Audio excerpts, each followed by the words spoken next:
Hey guys, it's Zach here, and today I got 3 new crafts for Therians and furries. But even non-Therians and furries can absolutely still do these crafts. As per usual, I've got 3 wonderful crafts for us to do today. And you should already have most of the materials laying around at home, so let's get into it. Our first craft today is a wonderful notebook for all your drawing and writing needs. The first thing we're doing today is taking some thin cardboard and putting it into our hole puncher. If you don't have a hole puncher, you can just puncture a hole with scissors, but it'll look a little less neat. Be sure to do this with both pieces of identical cardboard. Try your best to line them up with each other so the holes match. Once you have your holes punched and your cardboard lined up, we can move on to the next step. Take out either a bundle of printer paper or lined paper based on whether you're going to be writing or drawing in this notebook. If you're planning on mostly writing, use lined paper. If you're planning on mostly drawing, use blank paper. First, we're going to make sure all the paper is lined up, and then we're going to place our cardboard on top. Try to line up the cardboard with the corner of the paper. And once you've done that, you can begin cutting down the paper to match the cardboard.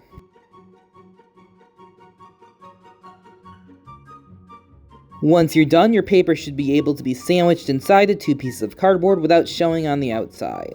Once you've done that, we're once again going to take our hole puncher and punch some holes. Try your best to punch the holes in the same spot that it's punched on the cardboard, that way the paper lines up. Once again, we're going to place the paper in between the 2 pieces of cardboard like a sandwich. Check to make sure the holes on the paper line up with the holes on the cardboard, and if they do, we can move right on to the next step. I decided I wanted to make my notebook a bit smaller, so I'm taking a blade and cutting down the cardboard, but this is optional and you don't have to do it. Next, we're going to take the top piece of cardboard, and we're going to start drawing on our design. Just like all the other designs in my tutorials, this is completely free to use and can be copied. I'm going to start off with drawing a Therian symbol, but of course if you are not a Therian, just like myself, you don't have to draw this part. Similar to my other notebook tutorial, I'm going to add some vines. I don't know, I just like vines. I think they make any notebook look very naturey and very pretty.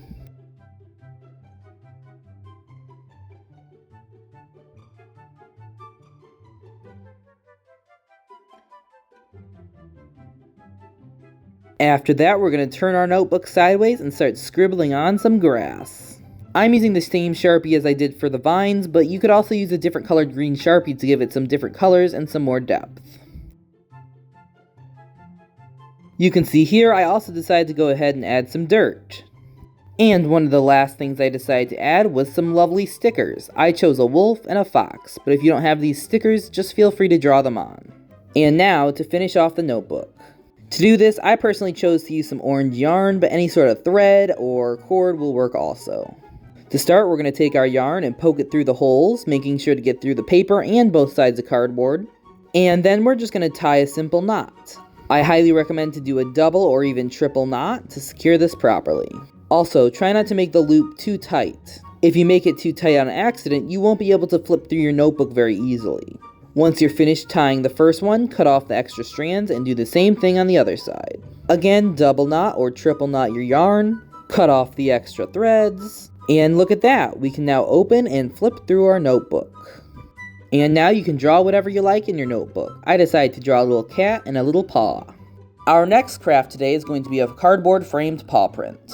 To start out, we're once again going to need 2 pieces of identical cardboard. For this first step, we're going to take the top piece of cardboard and use a blade to cut out the center. If you're a kid, either ask your parents for help or carefully use scissors. Once you've finished, we now have the outer frame for our framed paw picture. You might have to go back and make it a bit wider depending on how big you want your picture to be. Our next step is to make the paw print. To do this, fold your hand into a paw shape. Now, add paint onto the fingers where you want your paw pads to be. Make sure to be generous with the paint because we're going to be stamping this onto paper, and if it's too thin, it won't show up very well.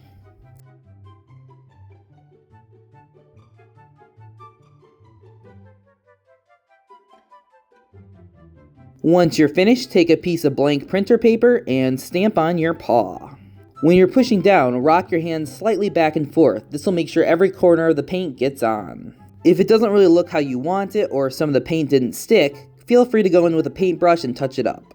Now this next part is completely optional, but I decided to go in and add some text. I feel doing this makes it look less empty and also just better in general.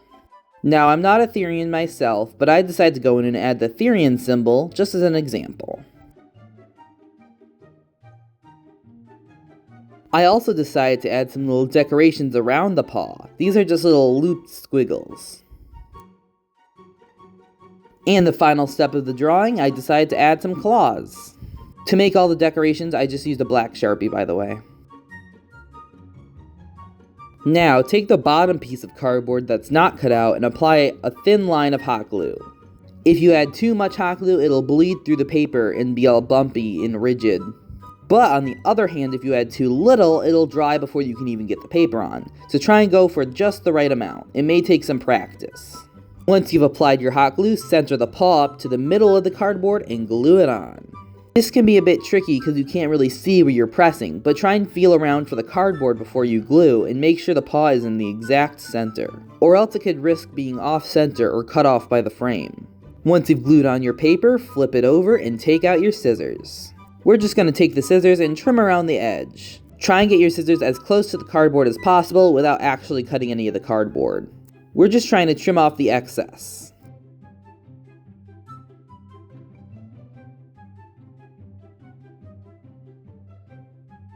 Once you're done with that, you can flip it over and now we can add our frame. Take the frame and line it up on top of the paper. Be sure to check to see if it still fits before you glue it on. You can see here I've decided to trim down the cardboard just a little bit because you can kind of see the paper poking out through the edge, and we don't want that. When you're cutting off the extra, be sure to only cut off a tiny bit at a time. You can always cut it off, but it's really hard to add it back on.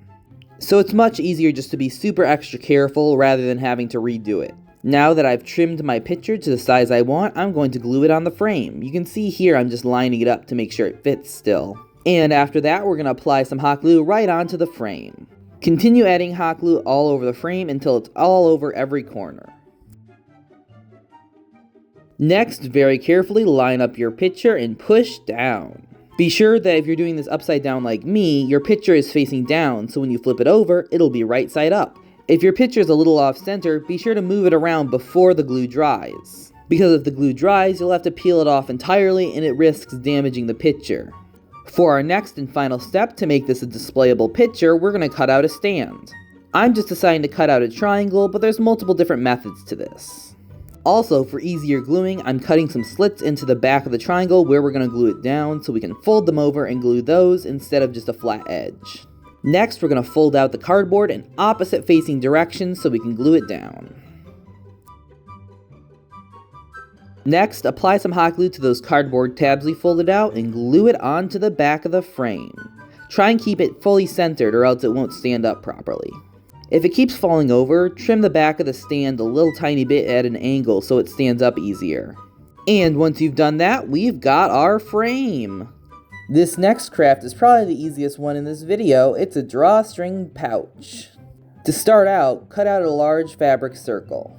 This can be any fabric you want, but I am using fleece. Then, with a pair of scissors, go around the edge and cut tiny holes. Try to cut them as close to the edge as you can without actually breaking the edge. Leave about 1 inch to a 1/2 inch of space in between each hole. When you finish that step, take a long piece of yarn in the color of your choosing. Feed it through the holes, going back and forth.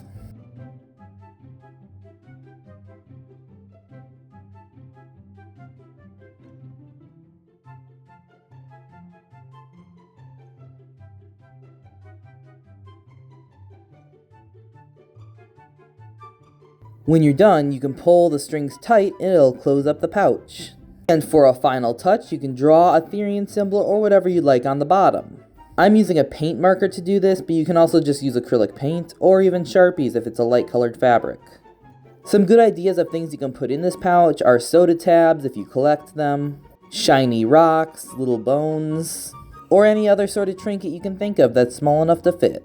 And with that being said, we are done. Look at all the cool things we made. Thank you guys so much for watching the video. Please like and subscribe, and I will see you next time.